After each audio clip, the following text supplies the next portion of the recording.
ایک نوجوان میرے نبی کی خدمت میں حاضر ہوا،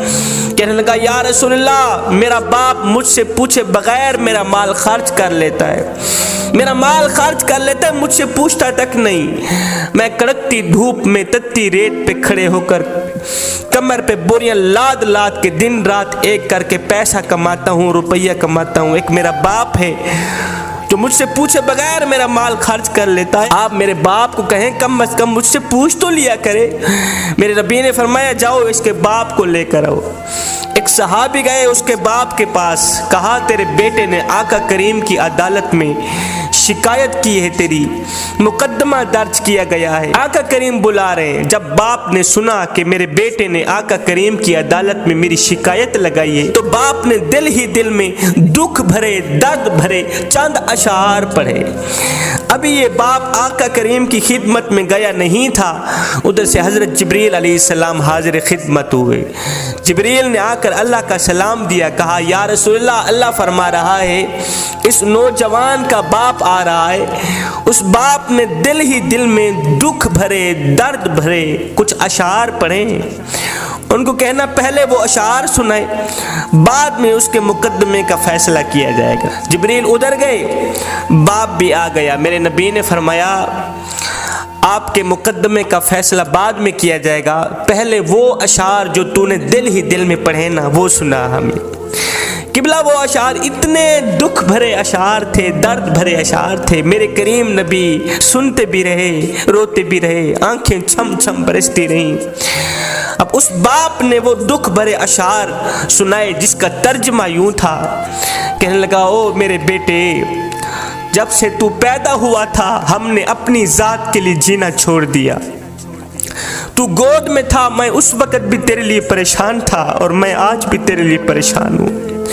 بیٹے تو سوتا تھا ہم تیرے لیے جاگتے تھے، تو روتا تھا ہم تیرے لیے روتے تھے، تیرے ایک پہلو بدلنے پر ہم ہزاروں وسوسوں کا شکار ہوتے رہتے تھے، تیری ایک مسکراہٹ دیکھنے کے لیے ہم ساری رات تڑپتے رہتے تھے۔ میں کڑکتی دھوپ میں تتی ریت پہ بڑی کمر پہ بوریاں لاد لاد کے دن رات ایک کر کے محنت مزدوری کیا کرتا تھا، خاک چھانتا تھا، روزی روٹی کماتا تھا، اس سوچ کی بنیاد پر کہ مجھے کچھ ملے نہ ملے، میرے بچے کو روٹی کا ٹکڑا مل جائے۔ میں دن رات محنت مزدوری کرتا تھا کہ میرے بچے کے چہرے پر مسکراہٹ آ جائے، چاہے میرے آنسوں کے سمندر کیوں نہ اکٹھے ہو جائیں۔ بیٹے جب تو بیمار ہوتا تھا تو ہم ساری رات تیرے لیے تڑپتے رہتے تھے، تیرے ایک پہلو بدلنے پر ہم ہزاروں وسوسوں کا شکار ہوتے رہتے تھے، جب تجھے بخار آتا ہم ساری رات تیرے سرانے پہ بیٹھے رہتے، ہمیں یہ خطرہ ہوتا کہ کہیں ہمارے بچے کی جان بھی نہ نکل جائے۔ او میرے بیٹے،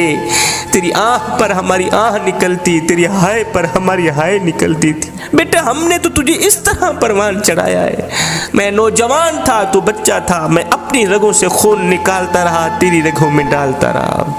ہاں اپنے منہ سے نوالا نکالتا رہا، تیرے منہ میں ڈالتا رہا۔ میں بڑھاپے کا شکار بنتا گیا، تجھ میں جوانی رنگ بھرتی گئی، تو جوان ہوتا گیا، مجھ سے بڑھاپا جوانی چھنتا گیا، میری ٹانگیں کمزور ہوتی گئیں، تیری ٹانگیں مضبوط ہوتی گئیں، میرے ہاتھ کانپنے لگے، تیرے ہاتھ مضبوط ہونے لگے۔ سوچتا تھا جیسے میں اس کے لیے دھکے کھاتا ہوں، روتا ہوں، دعائیں مانگتا ہوں، ایک وقت آئے گا یہ بھی میرے لیے دھکے کھائے گا، روئے گا،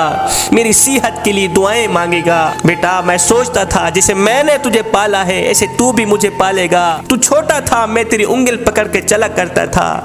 میرا ایک خواب تھا جب میں بوڑھا بن جاؤں گا، جب یہ جوان ہو جائے گا تو یہ میری انگل پکڑ کے مجھے سہارا دے گا۔ میں سوچتا تھا جیسے میں نے تجھے پالا ہے ایک وقت آئے گا تو بھی مجھے پالے گا، لیکن بیٹے تیرا لہجہ بدل گیا، تیری آنکھ بدل گئی، تیرے تیور بدل گئے، تو ایک دم مجھے گور کے دیکھنے لگا، تیری آنکھیں ماتھے پہ چڑھ گئی، تو مجھے یوں سمجھنے لگا جیسے میں تیرا نوکر ہوں، تو مجھے یوں سمجھنے لگا جیسے میں تیرا زر خریدا غلام ہوں۔ بیٹے جب سے تو نے مجھے نوکر سمجھا، جب تو نے مجھے زر خریدا غلام سمجھا تو میں نے اپنی 30 سالہ زندگی کو جھٹلا کے رکھ دیا، یہ کہتے ہوئے کہ ہاں میں باپ نہیں میں نوکر ہوں، میں زر خریدا تیرا غلام ہوں، میں غلام تو مالک، میں نوکر تو آقا۔ بیٹے یہ تو بھول گیا کہ میں نے تجھے کس طرح پالا ہے، تیرے لیے